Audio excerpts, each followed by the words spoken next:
বারকো পাইনি দি জোরে বেশি থাকে তারপর আসলে তো আমার জিও ব্যাগ লাগে পার্মানেন্ট ব্যাগ লাগে এই সাইডটা কাউ জব করতে একটা কাউ আরে বারবার আইছে প্রায় আইছে কিন্তু এইখানে অঞ্চল আমার হলো আমার এমপি সাহেব 10 লাখ টাকা দিয়েছিল আমি ডিপার্টমেন্ট অনুরোধ করি বারকো পাইনি ছাড়াই দেখা যায় বারকো পাইনি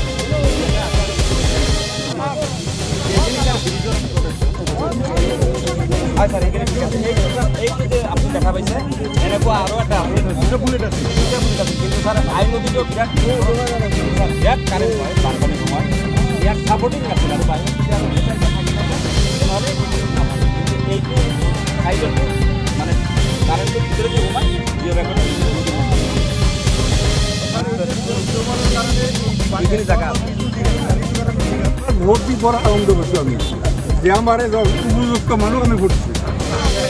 এই যে আগে আমার অঞ্চল এইটুয়ে এটারও সময় স্পষ্ট দেখা না যায় আমার মাদুর করা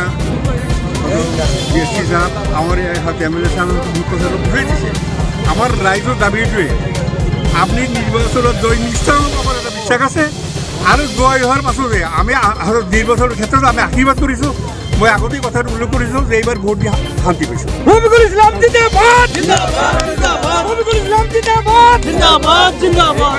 ভাৰতবৰ্ষৰ ধৰ্ম নিৰপেক্ষতা ভাৰতবৰ্ষৰ যিটো সংবিধানৰ অস্তিত্ব ৰক্ষক হিচাপে আজি প্ৰহৰী পাইছোঁ আমি ওটা আমাৰ এটা বিশ্বাস আছে যে আমাৰ এই হুছেইন চাহাবে আমাৰ অসমৰ অস্তিত্ব অক্ষুণ্ণ ৰাখিব আৰু লগে লগে আমাৰ সমষ্টিখনক উজ্জ্বল কৰি আমাৰ যিটো হেৰাই যোৱা নাম সেইটো ঘূৰাই আনিব আমি দোৱা কৰিছোঁ লগতে আমি চাব পাইছোঁ স্যাৰ এই যে বিধানসভাত যে আমাৰ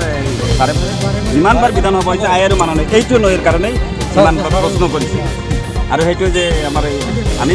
মিডিয়াৰ যোগে পাইছোঁ আৰু যিটো হেৰি কৰি আছে এনে আমাক কামত দিছিল বিজয় হাজৰিকাতো এটা কথা কৈ দিলাক যে এটা নদীৰ কাৰণে বাৰ বাৰ কৈ থাকে সেইটোৱে নদী আৰু স্যাৰ বানপানীৰ সময়ত আমি আচলতে ইয়াতে থকাটো কঠিন হৈ যায় ছাৰে অৱশ্যে ৰাতি 12টা 1টালৈকে ফোন কৰে কিন্তু ইয়াত আৰু কি ফোন কৰি খালি খবৰটোহে ল'ব পাৰে যে কি হ'ল কি নহ'ল এইখিনিৰ বাহিৰেতো স্যাৰ আমাৰ এই পৰিস্থিতি এনেকুৱা গতিকে স্যাৰ আমাৰ এটাই অনুৰোধ আমি জীয়াই থাকিব লাগিলে নদীটো ৰক্ষা এই বান্ধ দিব লাগিব ইলেকশ্যন হৈছে ৰিজাল্ট 4 তাৰিখে দিব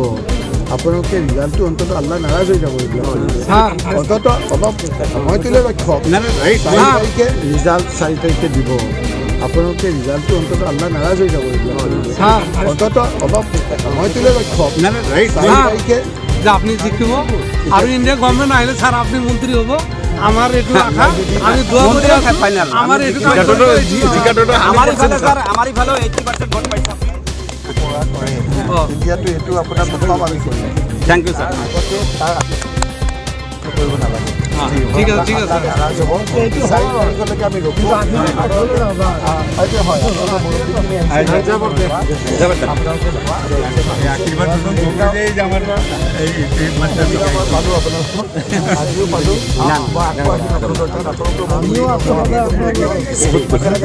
আপনি তো একই সময়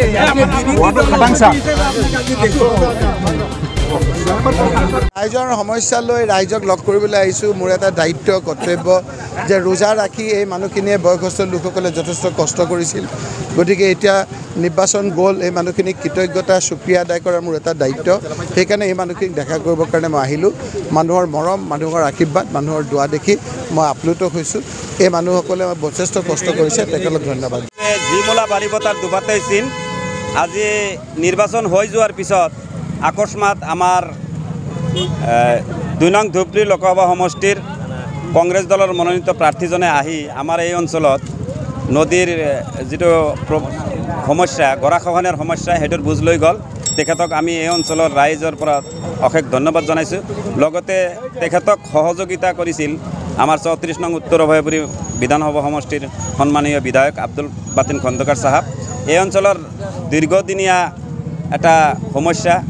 সেইটো সমাধান কৰিব বুলি আমাক প্ৰতিশ্ৰুতি দিছে আৰু ইয়াৰ আগতেও এই অঞ্চলৰ মুৰব্বীসকলে আমাৰ 34 নং উত্তৰ অভয়পুৰী বিধানসভাৰ সন্মানীয় বিধায়ক আব্দুল বাতিন খন্দকাৰ সাহেবক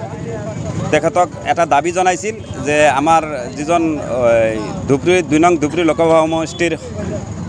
প্ৰাৰ্থী তেখেতক যাতে নিৰ্বাচনৰ সময়ত নাইবা নিৰ্বাচনৰ পিছত হ'লেও এই অঞ্চলত এবাৰ পদাৰ্পণ কৰে, সেইটো ৰক্ষা কৰি আজি তেখেতে আহিছিল আৰু তেখেতক অহাৰ কাৰণে আমি তেখেতক আন্তৰিক ধন্যবাদ জনাইছোঁ।